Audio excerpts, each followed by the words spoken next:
Hello दोस्तों, आप सभी का स्वागत है।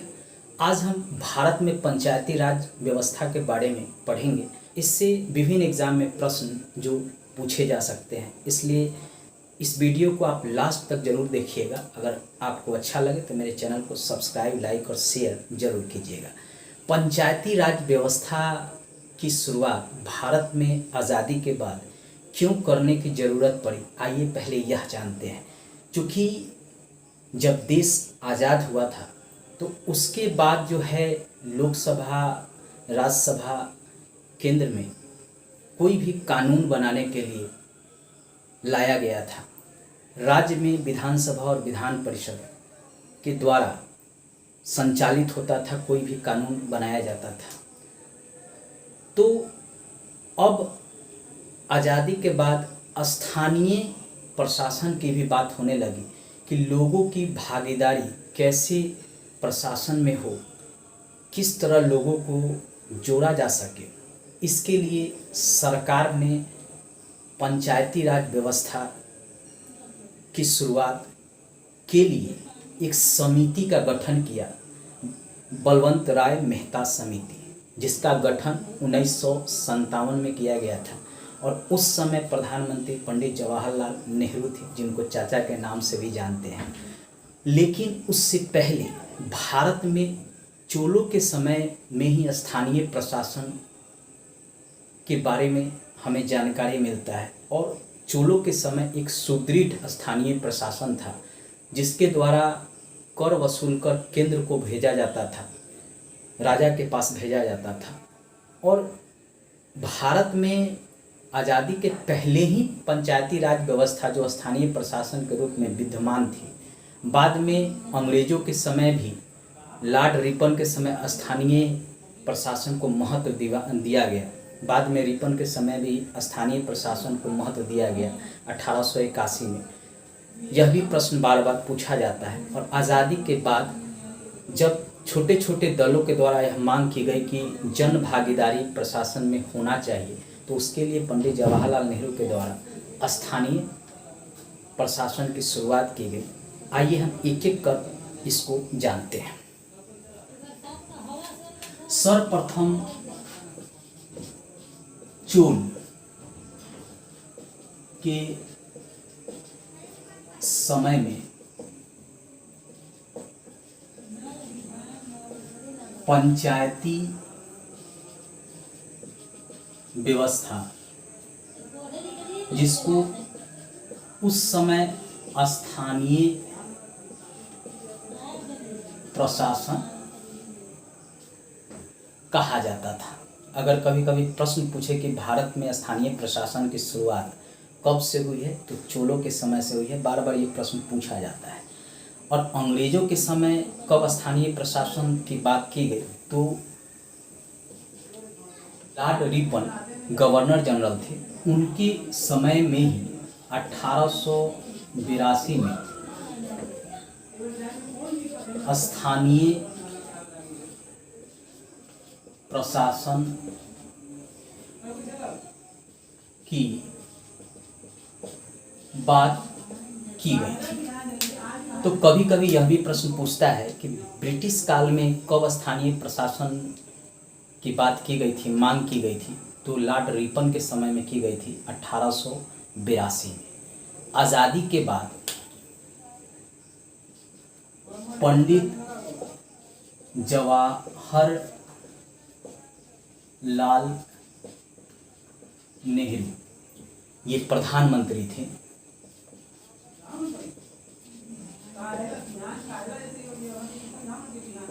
इनके कार्यकाल में एक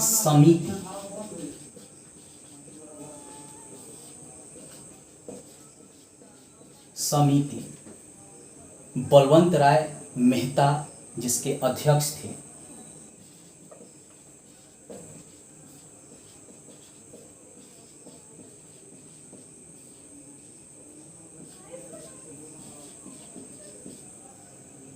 इसका गठन किया गया 1957 में। कभी कभी यह प्रश्न पूछ देता है कि बलवंत राय से मेहता समिति का गठन कब हुआ था, तो याद रखिएगा 1957 में इसका गठन हुआ था और इसने त्रिस्तरीय पंचायत व्यवस्था को भारत में शुरू करने की सिफारिश की थी। कभी कभी यह प्रश्न पूछता है कि यह क्या सिफारिश किया था, तो याद रखिएगा त्रिस्तरीय पंचायत व्यवस्था की शुरुआत करने की बात इन्होंने कहा था। अब त्रिस्तरीय पंचायती व्यवस्था के अंतर्गत कौन कौन सा आता है, आइए उसको जानते हैं।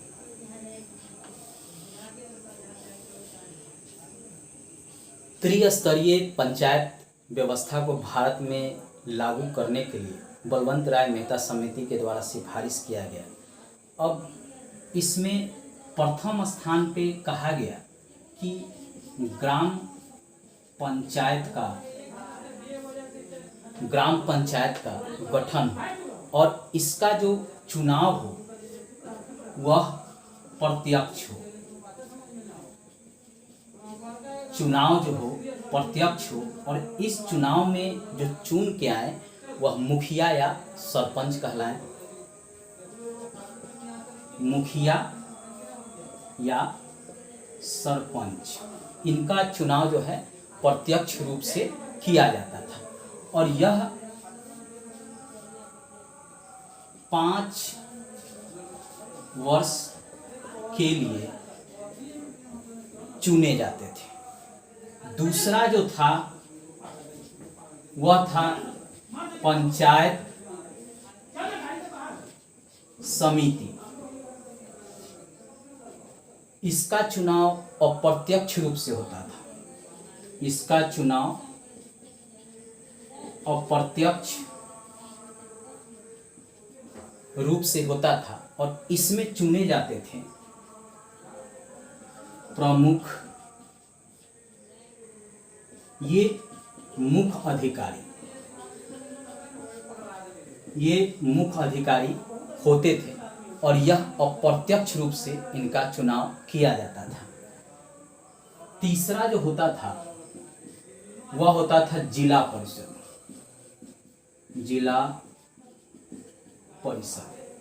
और इनका भी चुनाव जो है अप्रत्यक्ष रूप से होता था। चुनाव अप्रत्यक्ष रूप से और इसमें अध्यक्ष का चुनाव किया जाता था।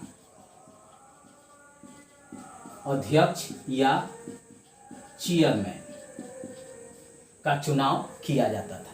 यानी बलवंत राय मेहता समिति के द्वारा त्रिस्तरीय पंचायती व्यवस्था की शुरुआत करने की बात की गई और उसके तहत प्रथम स्तर पर ग्राम पंचायत, जिसका चुनाव प्रत्यक्ष रूप से होता था और इसमें मुखिया या सरपंच को चुना जाता था। 5 वर्ष के लिए यह चुना जाता था। दूसरा पंचायत समिति का गठन किया गया, जिसका चुनाव अप्रत्यक्ष रूप से होता था और इसमें जो है प्रमुख को चुना जाता था। तीसरा जो है जिला परिषद है, जिसका चुनाव अप्रत्यक्ष रूप से होता था और इसके अध्यक्ष या चेयरमैन चुने जाते थे और ये सभी 5 वर्ष के लिए होते थे। आगे जो है इन्हीं सिफारिश के आधार पर पंडित जवाहरलाल नेहरू के द्वारा भारत में त्रिस्तरीय ग्राम पंचायत की शुरुआत की गई।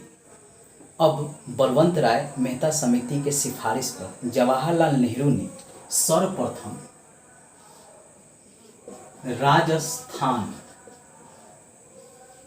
के नागौर जिला से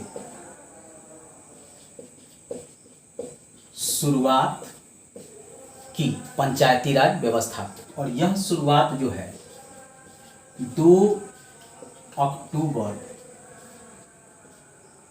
1959 में यह शुरुआत की गई थी। बराबर ये प्रश्न पूछता है कि किस राज्य में बलवंत राय मेहता समिति के सिफारिश पर जवाहरलाल नेहरू के द्वारा पंचायती राज व्यवस्था की शुरुआत की गई थी। तो याद रखिएगा राजस्थान, और उस राजस्थान का जिला है नागौर जिला। और कब शुरू किया गया था? तो 2 अक्टूबर 1959 को यह शुरू किया गया था, 1959 को। ये बराबर पूछा जाता है, तो इसको जो है आप याद रखिएगा। दूसरा राज्य है जहाँ पे यह शुरुआत किया गया था, वह है आंध्र प्रदेश। ये दक्षिण का राज्य है।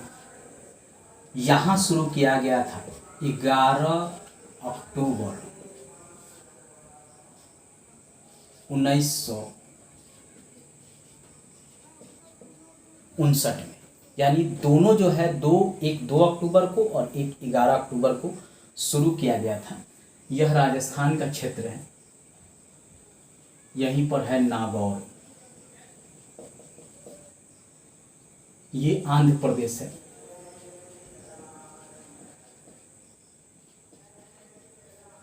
यहाँ पे शुरू किया गया था। यानी पूछे कि पहला जिला कौन था या पहला राज्य कौन था, तो राजस्थान था।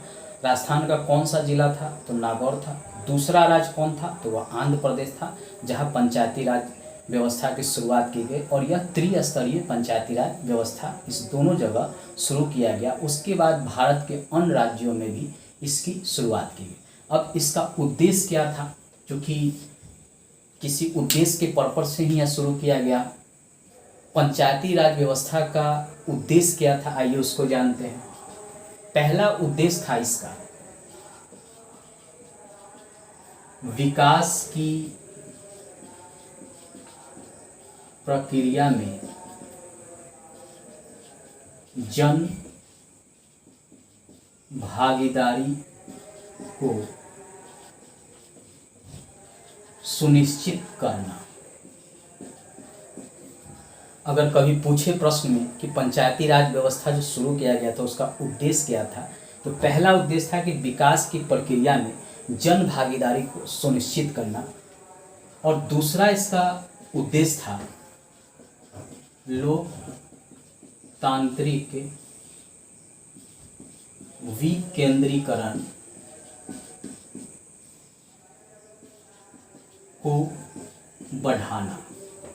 लोकतांत्रिक विकेंद्रीकरण को बढ़ाना, ये दो उद्देश्य की पूर्ति के लिए ही पंचायती राज व्यवस्था की शुरुआत जवाहरलाल नेहरू के द्वारा भारत में किया गया था, बलवंत राय मेहता समिति के सिफारिश पर।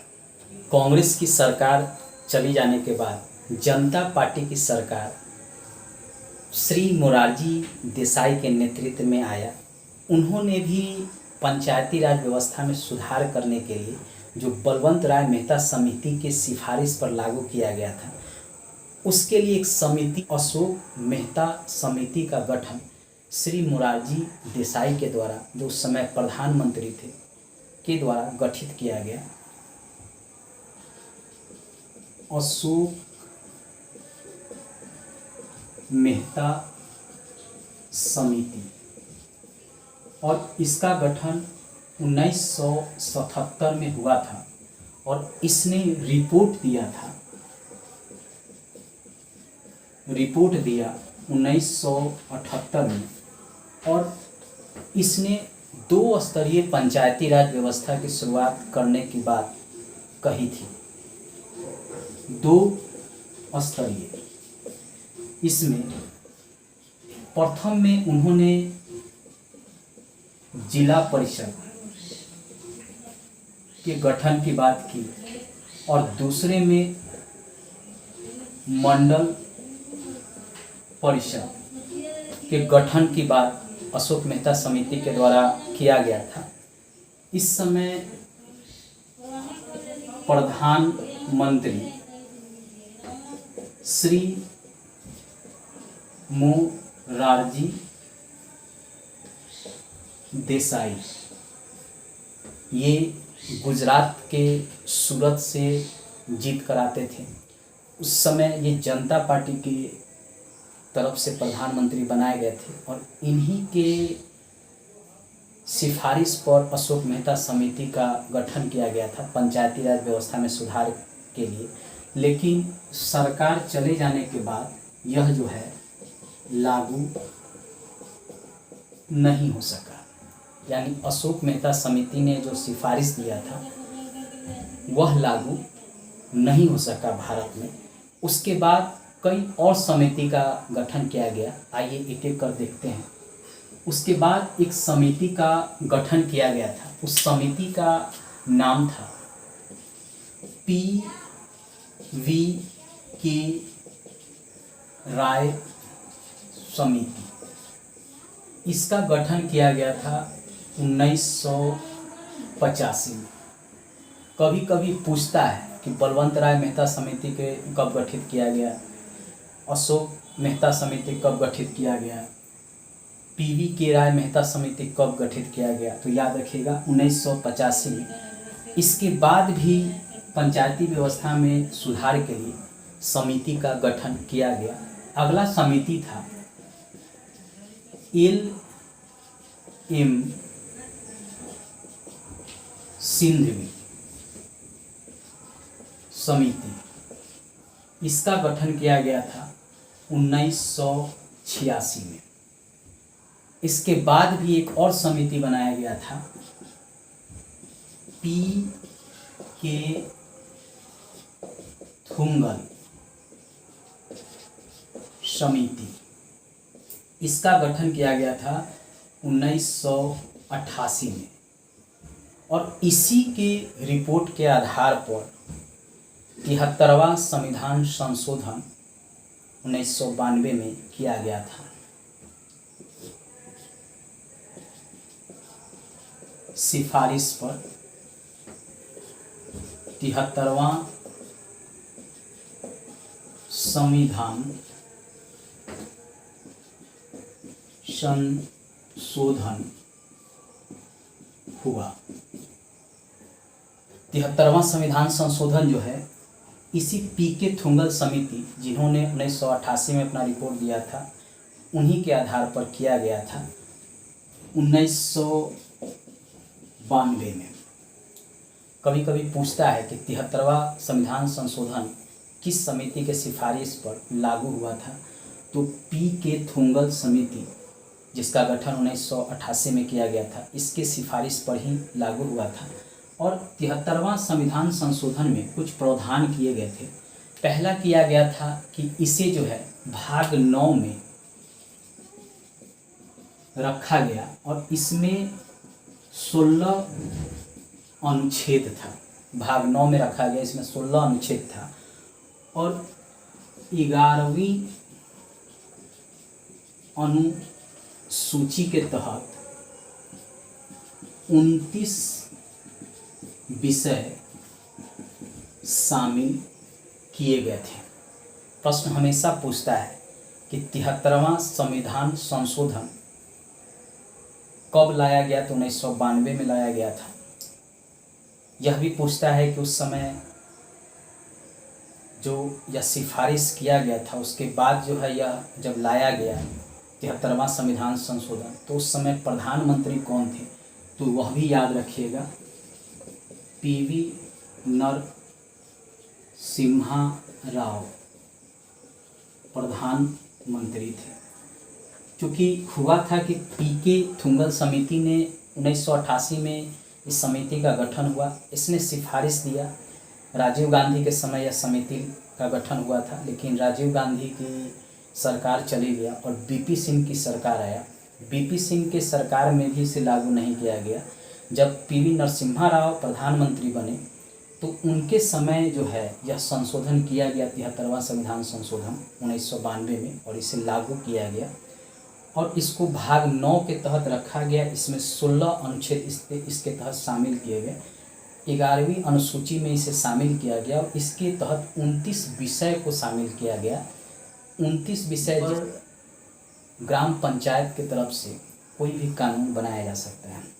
11वीं अनुसूची में 29 विषय को शामिल किया गया। यह बार बार प्रश्न पूछता है कि 11वीं अनुसूची में कितने विषय को शामिल किया गया, तो याद रखिएगा 29 विषय को इसमें शामिल किया गया था।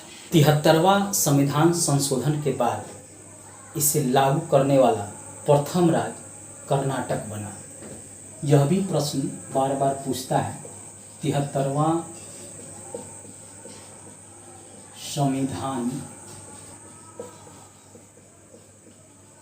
संशोधन के बाद पंचायती राज्य का निर्माण कर्नाटक में सबसे पहले हुआ। कर्नाटक में, ये है आपका कर्नाटक का क्षेत्र। मैप में अगर कभी आपको देखना हो कि कौन सा राज्य कहाँ है, तो कर्नाटक जो है दक्षिण में पड़ता है और दक्षिण का राज्य है जिसने 73वां संविधान संशोधन के बाद जो लागू हुआ तो सबसे पहले अपनाया कर्नाटक ने। ठीक है, तो ये भी प्रश्न जो है बार बार पूछता है। अब है कि 73वां संविधान संशोधन की मुख्य बातें क्या है।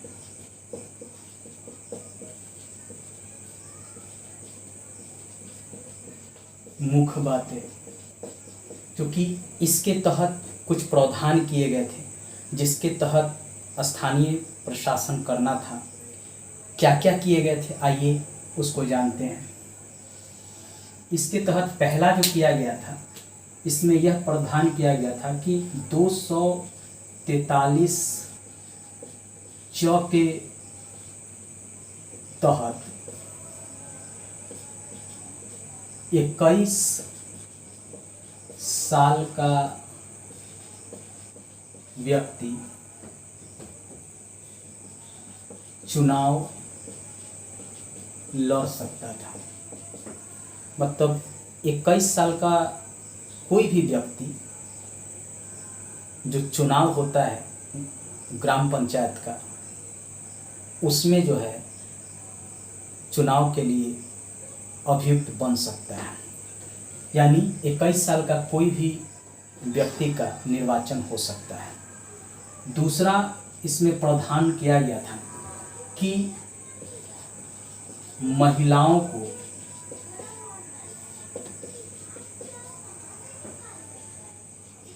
1/3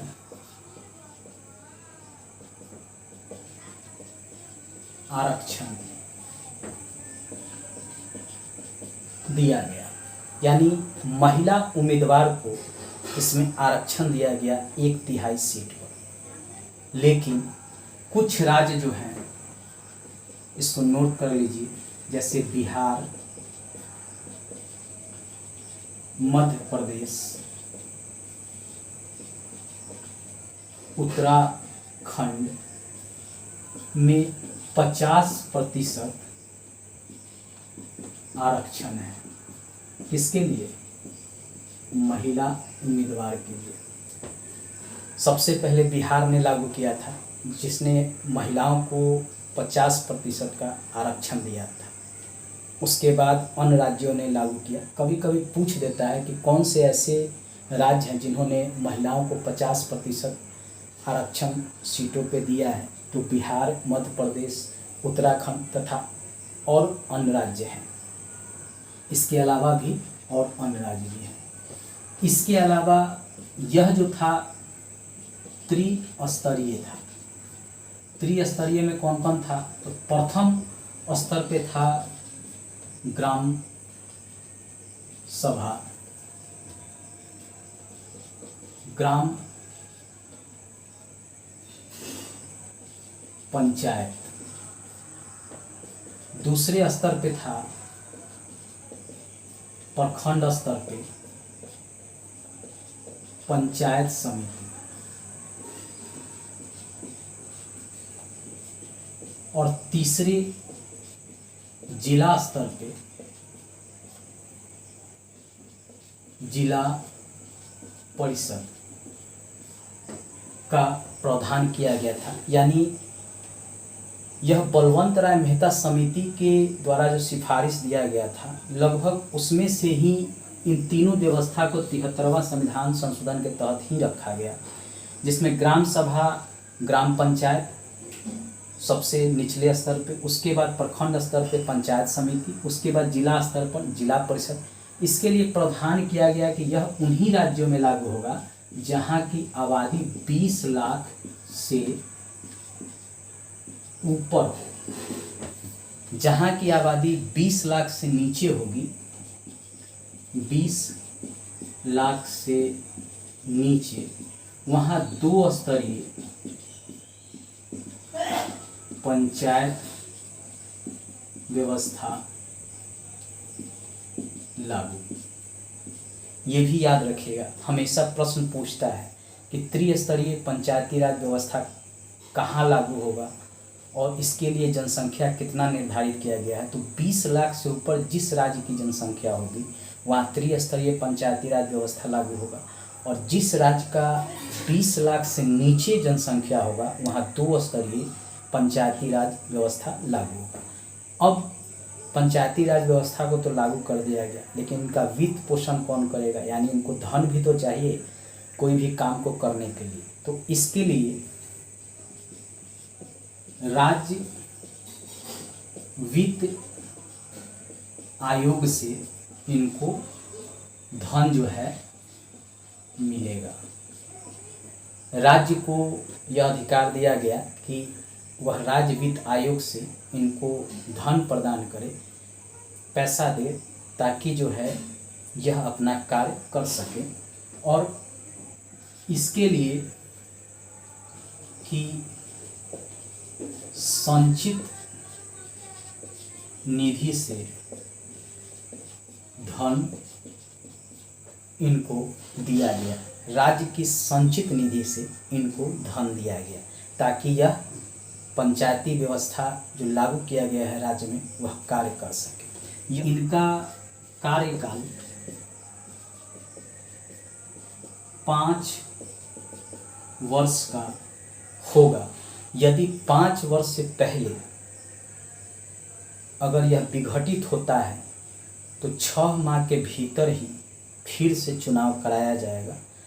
अगर 6 माह में कम समय रह गया हो, यानी 5 साल में मात्र 1-2 महीने का समय रह गया, उससे पहले विघटित हो गया है, तो नहीं कराया जाएगा। समय जब उसका पूरेगा उस समय फिर से पंचायत कराया जाएगा, यानी चुनाव कराया जाएगा। यह भी प्रावधान किया गया, ये याद रखिएगा, 6 माह के अंदर चुनाव विघटित होने पर कराना। दोस्तों, पंचायती राज व्यवस्था से संबंधित जो भी प्रश्न एग्ज़ाम में पूछे जाते हैं, अगर आप मेरे वीडियो को 1 से 2 बार देख लेंगे तो हमको अनुमान है कि इससे बाहर कोई भी फैक्ट नहीं पूछेगा। और अगर एनालिसिस बेस पे भी प्रश्न पूछा जाता है तो वह भी आप आसानी से हल कर सकते हैं। मेरे चैनल को सब्सक्राइब कर घंटी ज़रूर दबा लीजिएगा। मेरे प्लेलिस्ट में जाइए और वहाँ geography, economics, history, science, math से भी संबंधित कई वीडियो हैं, आप उसको देखकर लाभ उठा सकते हैं। धन्यवाद दोस्तों।